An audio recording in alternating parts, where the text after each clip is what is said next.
BSing with Who? BSing with What? BSing with Sean K. BSing with Who? BSing with What? BSing with Sean K. BSing with Who? BSing with What? BSing with Sean K.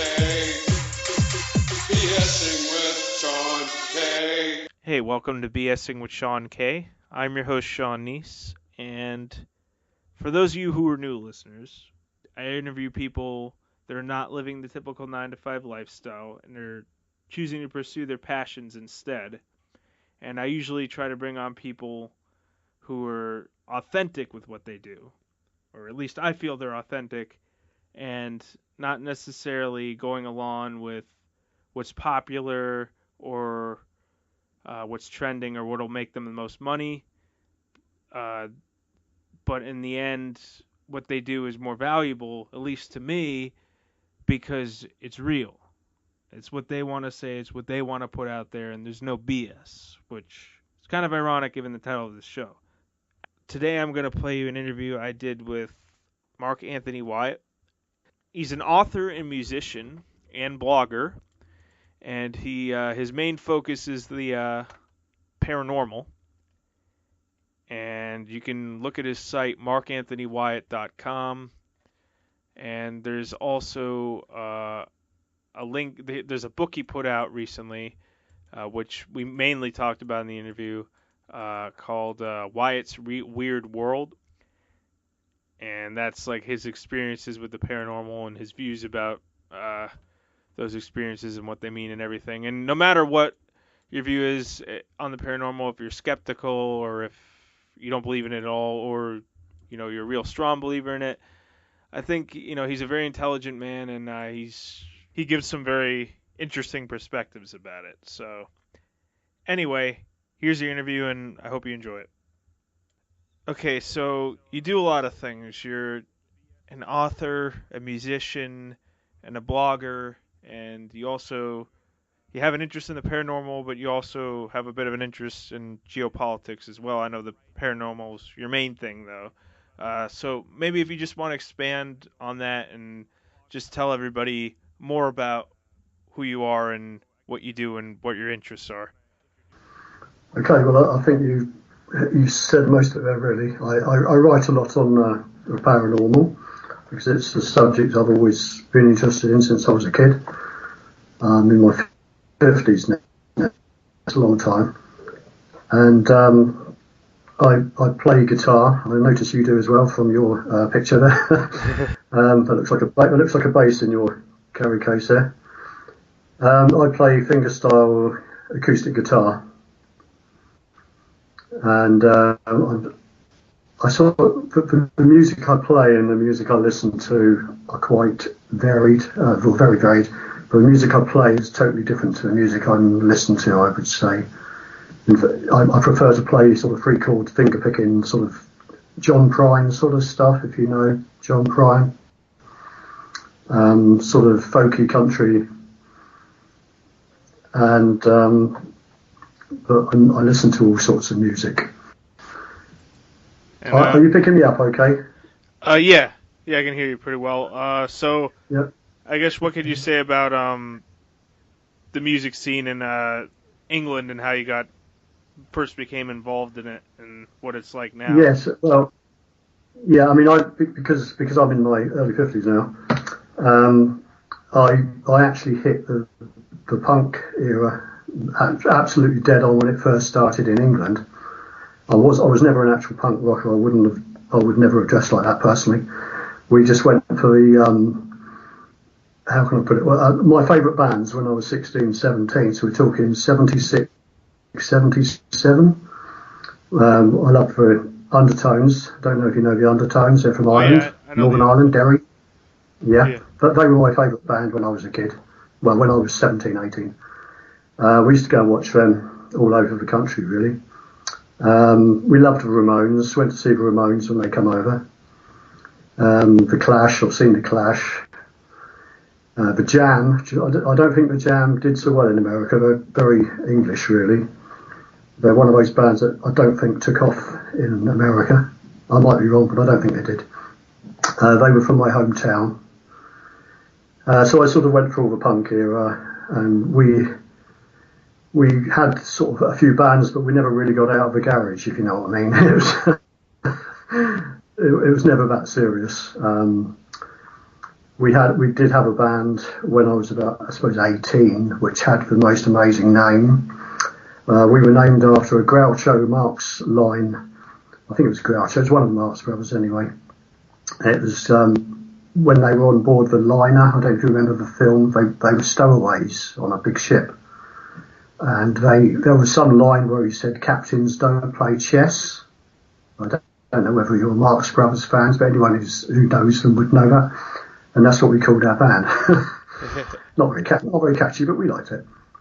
So it was sort of a punk influenced band, is what you're saying, but maybe had it yeah. Well, no, we were always more sort of it was punkish, but it was more like, have you heard of a Fall?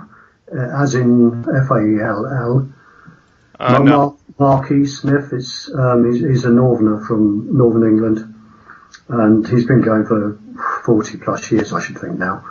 Very sort of sparse guitars, sort of riff driven, quite not heavy at all, but of its time probably.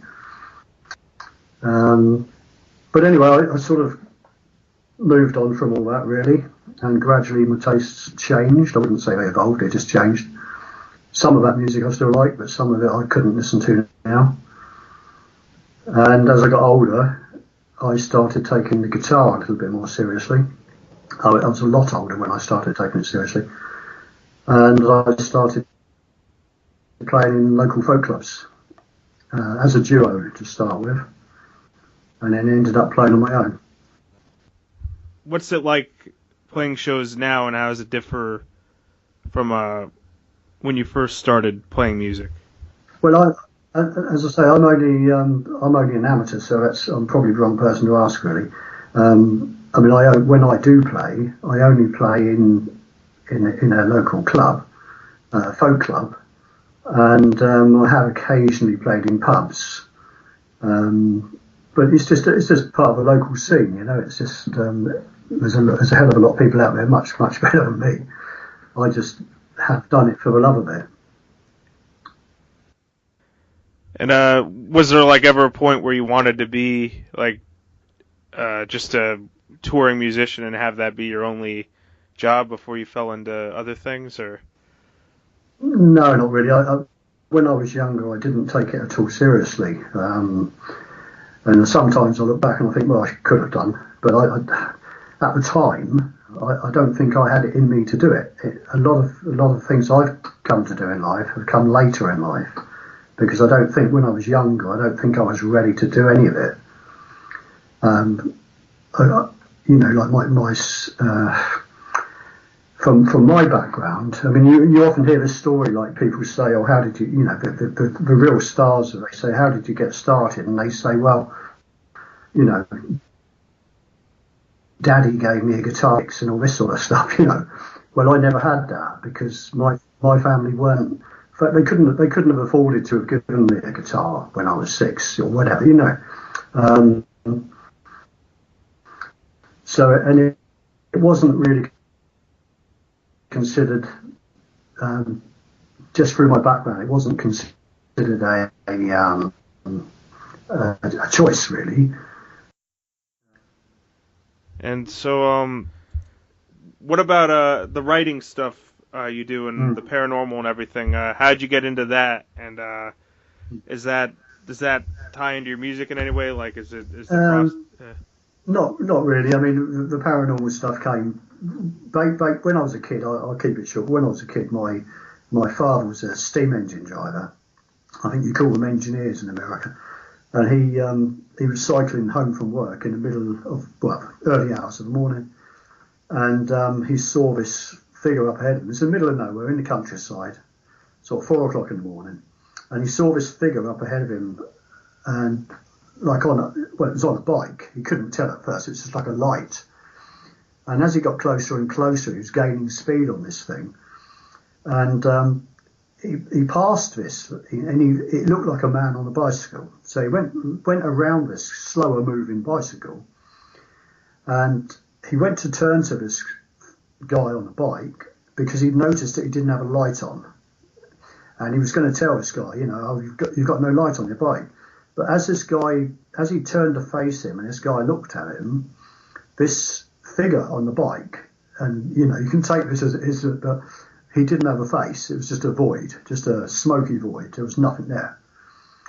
And obviously that was his ghost sighting. But it turned out we were living on a site of an old gunpowder works, where they used to make the gunpowder for the Royal Navy and the Army and all the rest of it. And the site was there for 400 years, nearly 400 years. And in that time, they lost probably hundreds of people in accidents because, a little spark could kill dozens of people.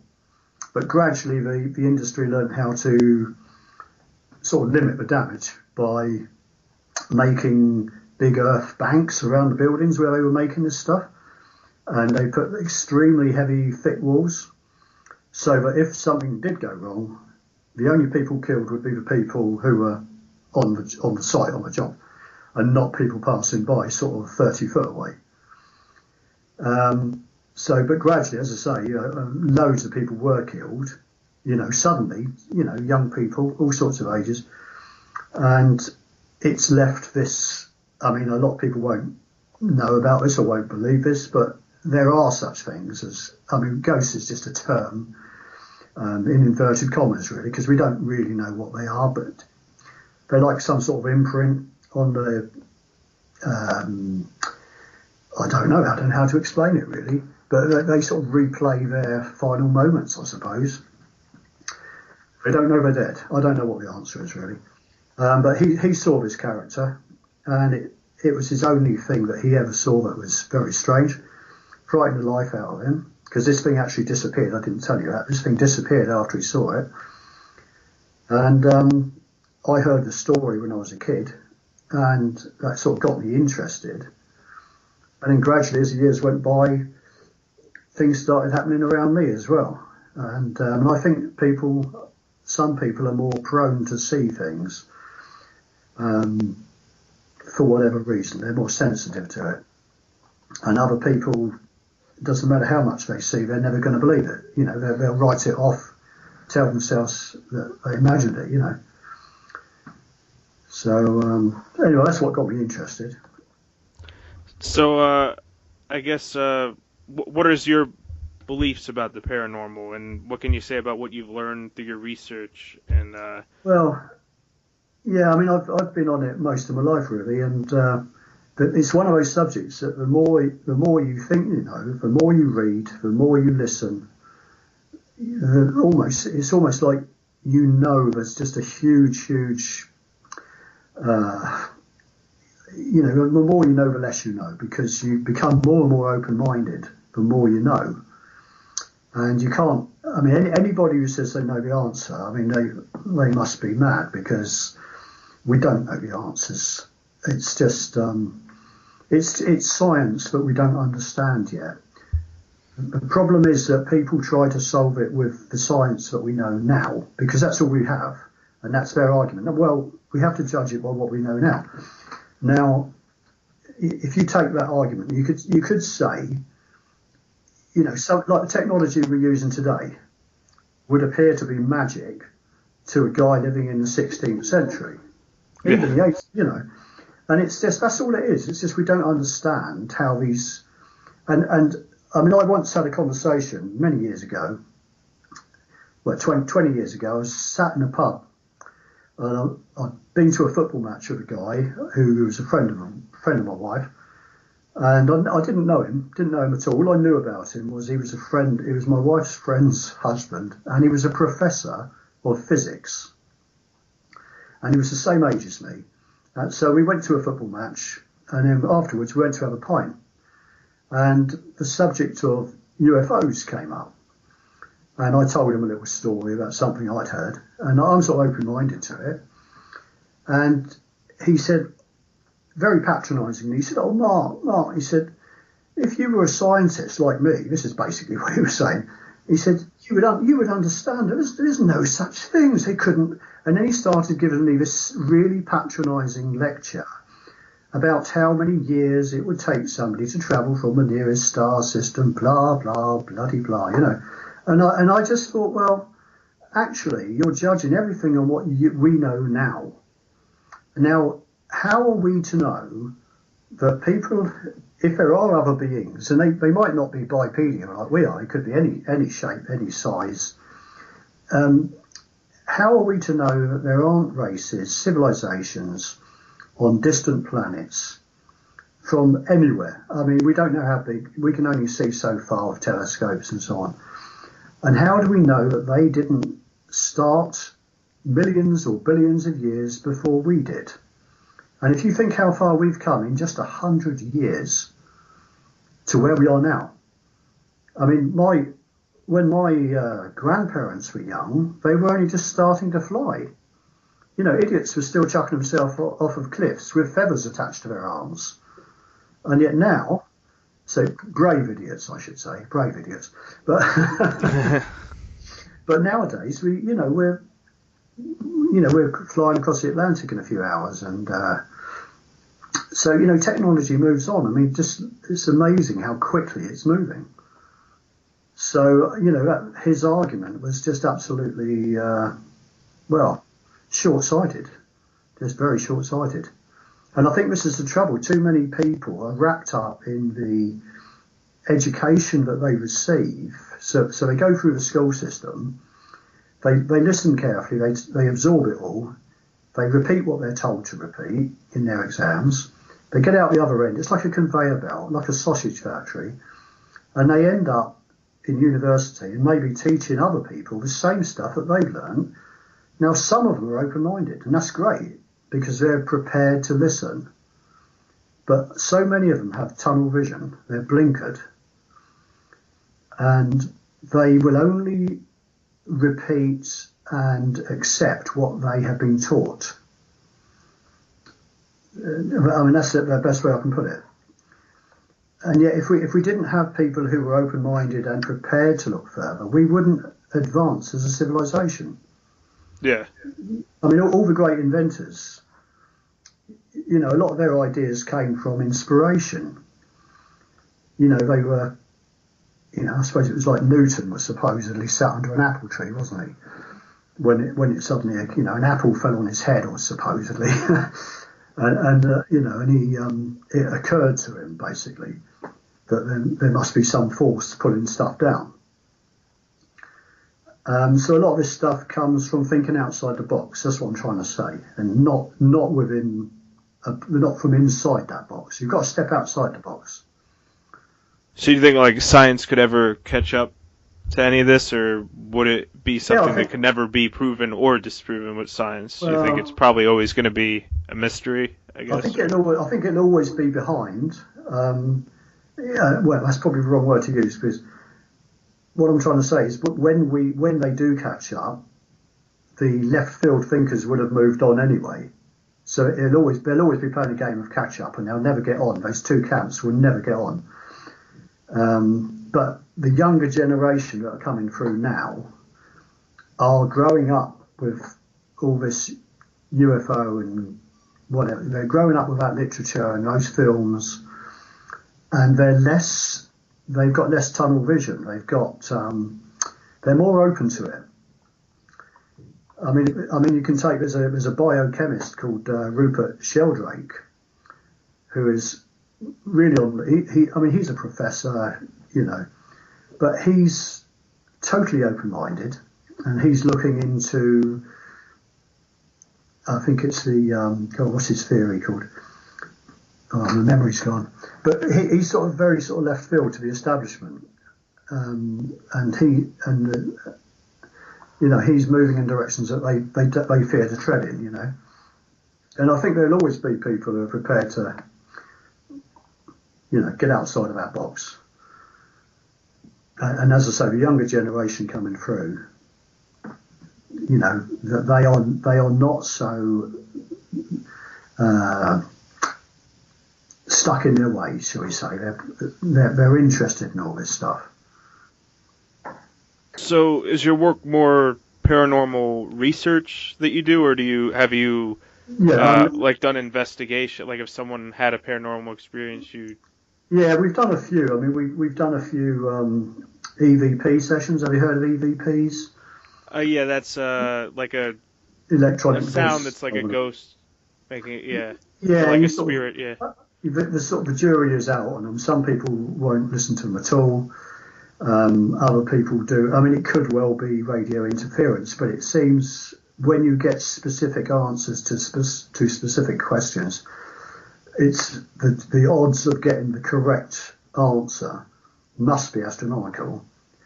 So, but I'm on the line on that one. I don't know either way, but I don't think we should discard it. Apart from that, I mean, I'm writing. I've written a book called Wyatt's Weird World, which is basically all of my own experiences, and that's on Amazon. But I'm working on a new one with a couple of colleagues, and it's going to be based on where I live, which is Cornwall.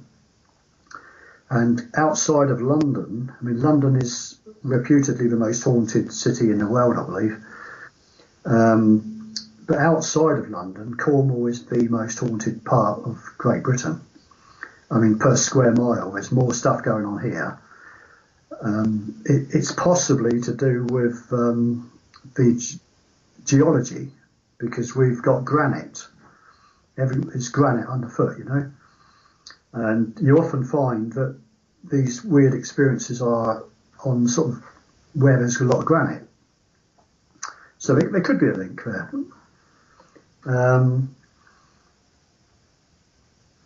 Yeah, I mean, the book about Cornwall is going to be other people's experiences of anomalous activity, you know, whether that's UFOs or ghosts or whatever, or just strange stories, you know.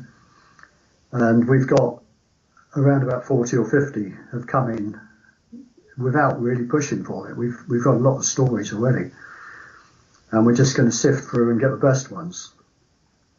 And it's not really to convince anybody. I mean, at the end of the day, I don't try and convince anybody of any of this, because you can never convince a skeptic. And, you know, it's for the skeptic to accept it or not to accept it. And it's for them to come to the conclusion that they come to. It's never for someone else to influence them. You can only, you know, follow your own path, can't you, really? And I think until you actually see something, you're not going to believe. And I totally get that. Because if I hadn't seen the things I've seen, I wouldn't believe. I wouldn't. And if somebody told me some amazing story, I wouldn't believe them. Unless, because I have, I will. I'll take the benefit of the doubt. But I think I can tell from listening to people and watching body language and so forth, whether they're spinning me a yarn. And also, you know, it's like a police detective. You get used to talking to people about this stuff, and they'll know when somebody's lying or exaggerating. And I'm guessing when they're lying, it usually is a little more similar to an experience maybe that would be in a movie or something like that. Exactly. You've nailed it. Because a lot of them do that. They come out with some story about, you know, I can't generalise, but you get people come out with these scenarios that are so similar to what they've seen in films, and you wonder, did that come from watching the film? You know, maybe they believe it themselves, maybe they genuinely believe it. I don't know. I wouldn't like to say. It's like for everybody knows their own truth. I know what I've seen. I've seen some crazy stuff over the years, and I know enough now to know that it is real. Not the UFO thing, I have to admit, I've not seen enough to convince me of that at all. But ghost-wise, and as I say, ghost is just a term, and everyone has a different interpretation of the word anyway. So, from your experience, did the ghosts you've encountered, do they seem to be like actual conscious spirits of dead people, or more just sort of like a memory of who they were, like just replaying, but not actually them? Yeah, I think you're right on the second one. From my experience, if I just take one example, and I should point out that a lot of these TV shows that you see, these ghost hunting shows where they've got all the gizmos and the gadgets, and they're running around in the dark, and I don't take those shows seriously. I mean, some of them do their best, but it's entertainment. It's just entertainment. They might get the odd piece of evidence, I suppose, or as near evidence as they're ever going to get. But a lot of it is, if you went to a real investigation, these people who do the investigations will tell you that they'll be sat in some cold old mansion for 6 hours, and they might not see anything all night, and yet they've got a TV show to sell, so they've got to come up with something, and unfortunately they are tempted to fabricate some evidence. It will happen, it's human nature. But the point I'm trying to get to is these things, whatever they are, they're there in the daytime as well. Although they might just come and go from wherever they are, you've just as much chance of seeing them in the daytime, and that's what I'm coming to, because most of the things I've ever seen have been in the daytime. They've not been at night. A few things have. And there's different types. I mean, there's solid body apparitions, which I've seen at least 3.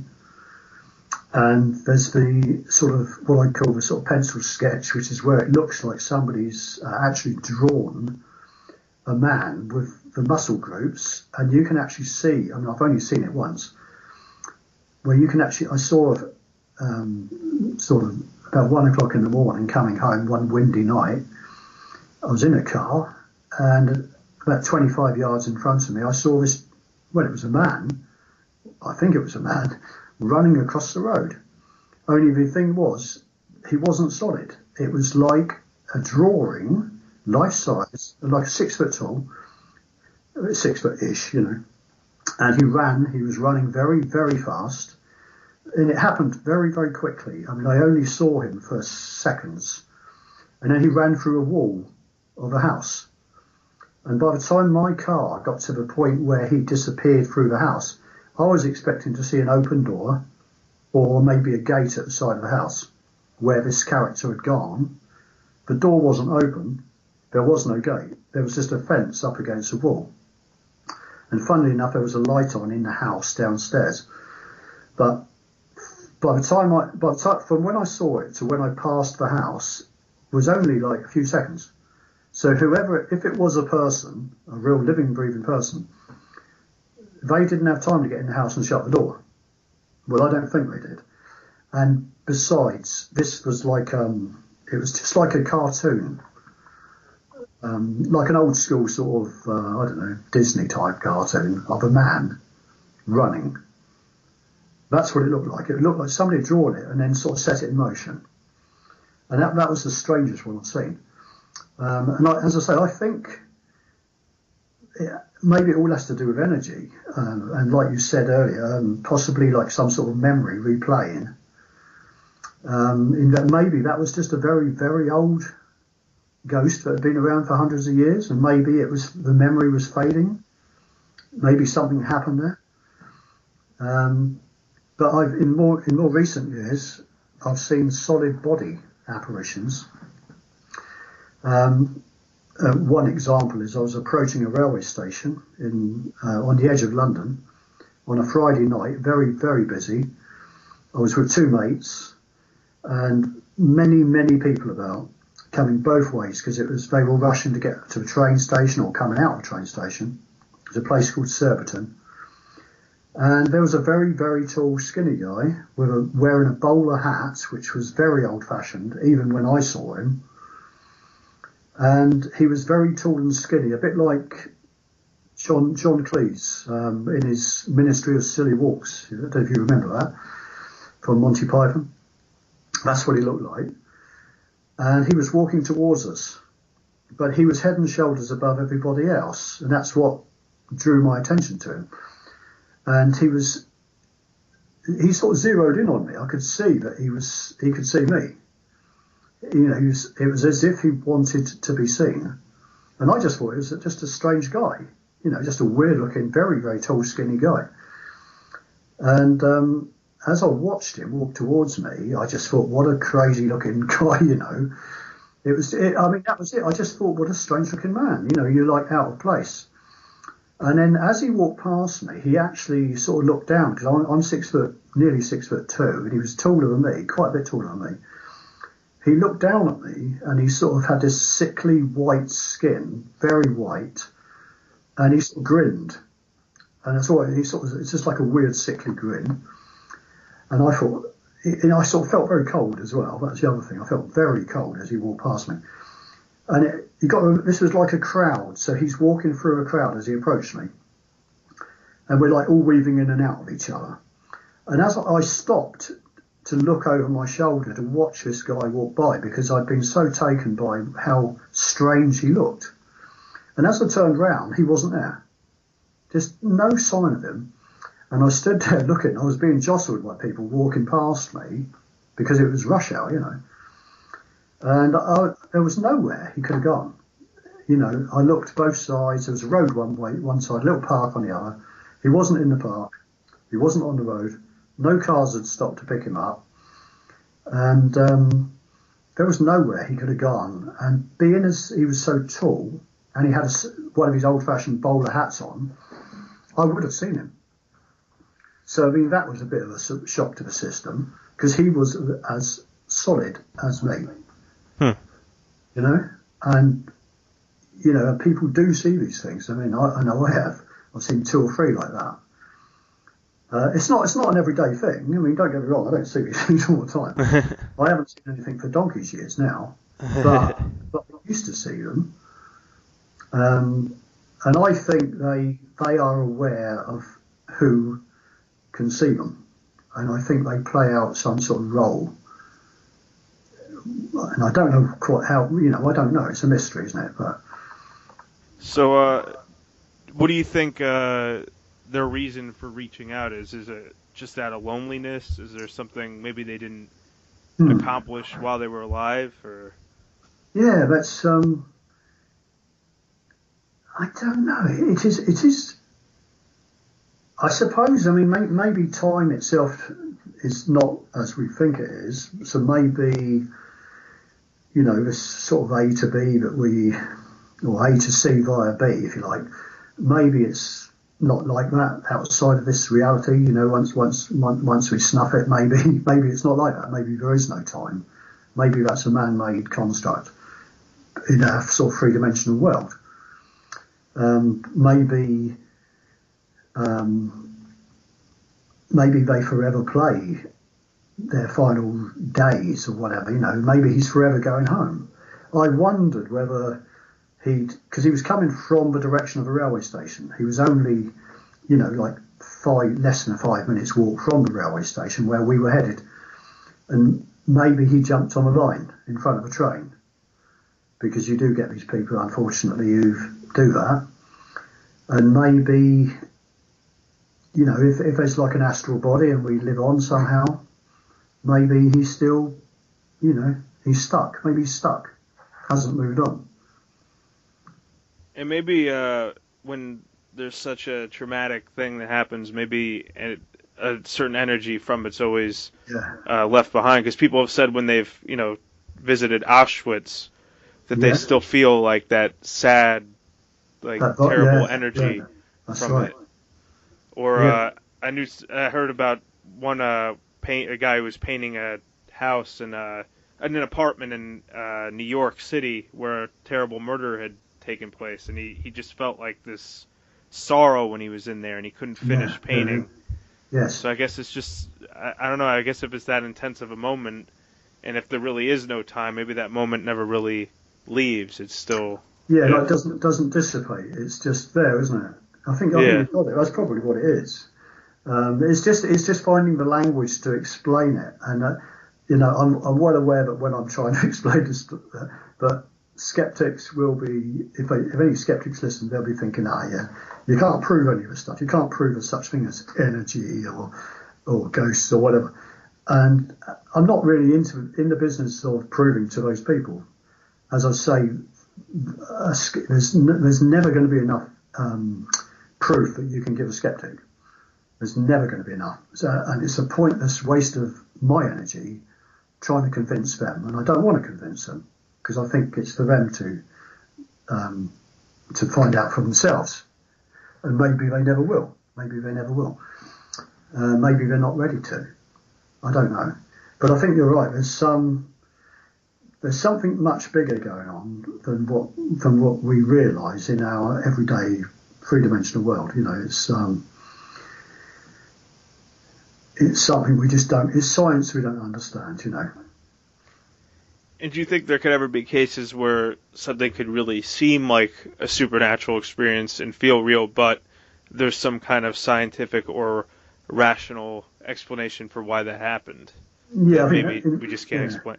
In some cases, yes, I feel there would be. You just got to take each case on its merits, really. Maybe it's all something to do with the mind. So maybe like we've all got our own sort of consciousness.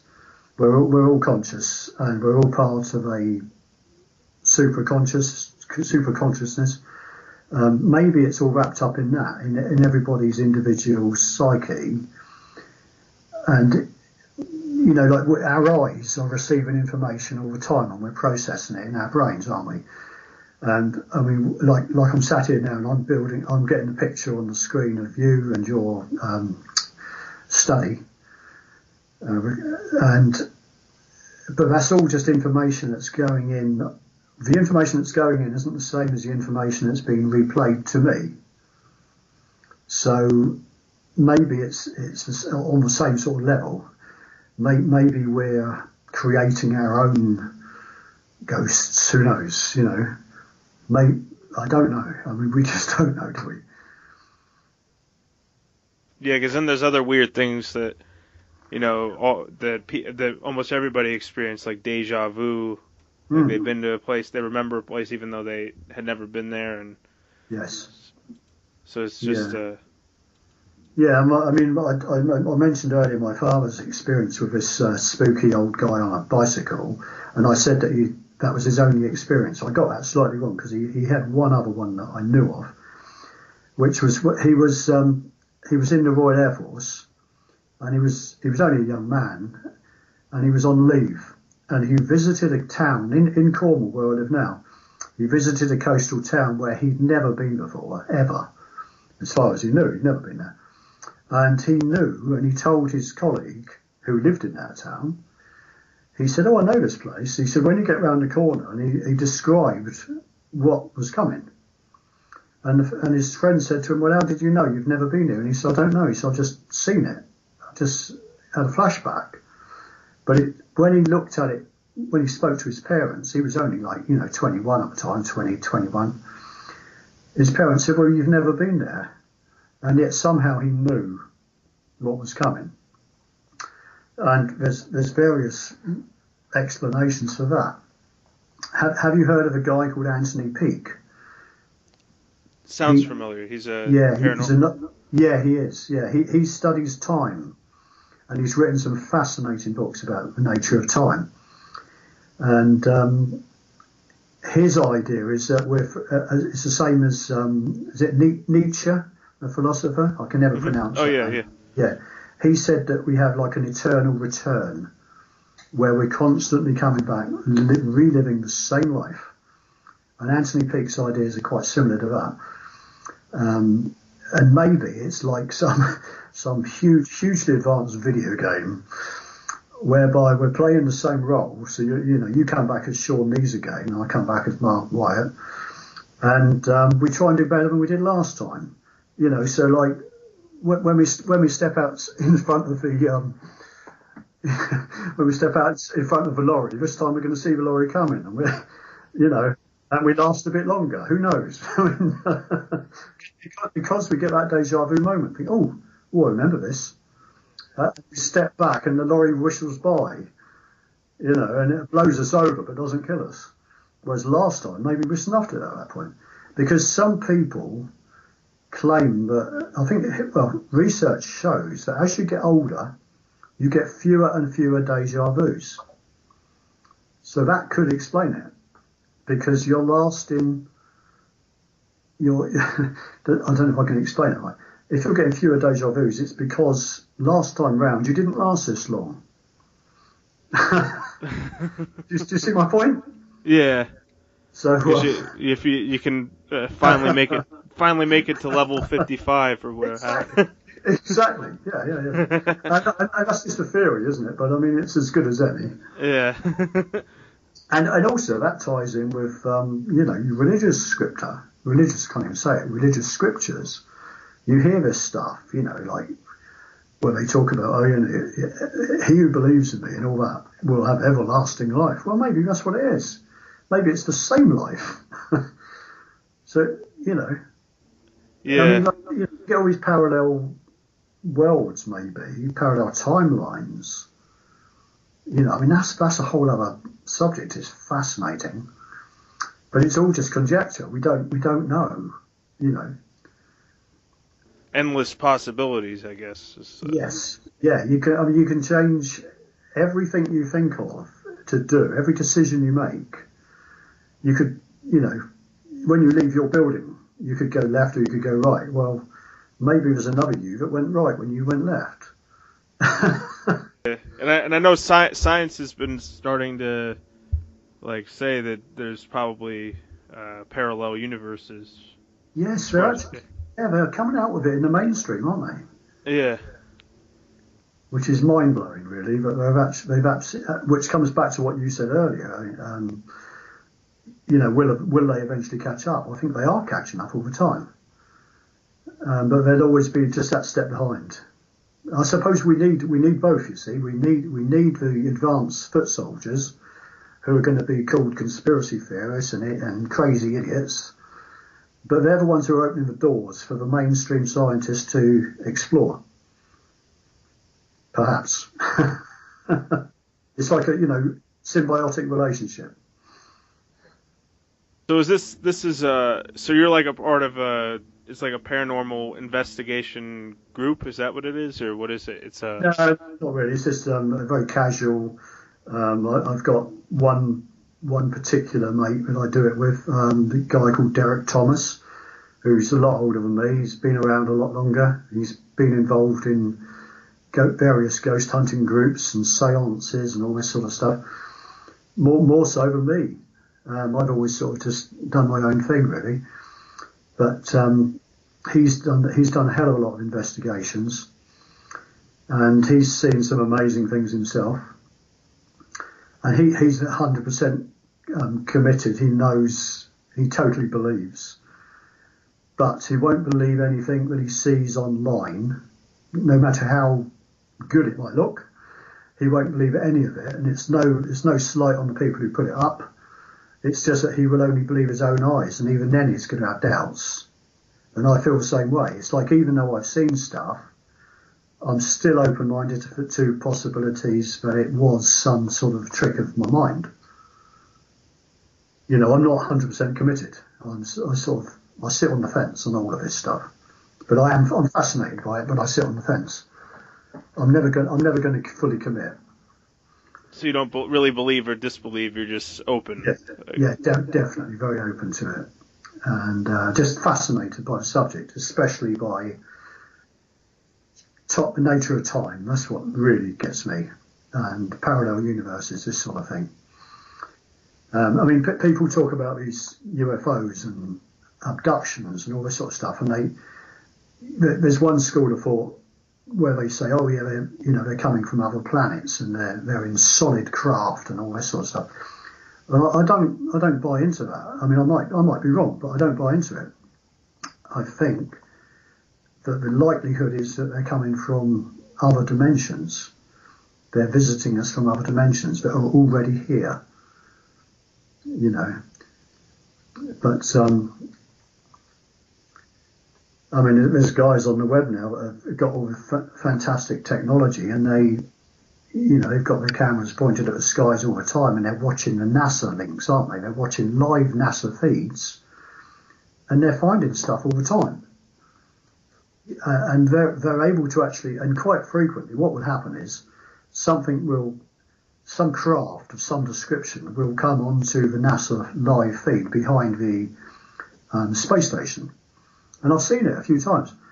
And you'll see it move quite close, as if it's curious. It will come close in, and then it will move off. And then you'll find that NASA will take the site down, and they'll say, "Oh, we're just doing repairs."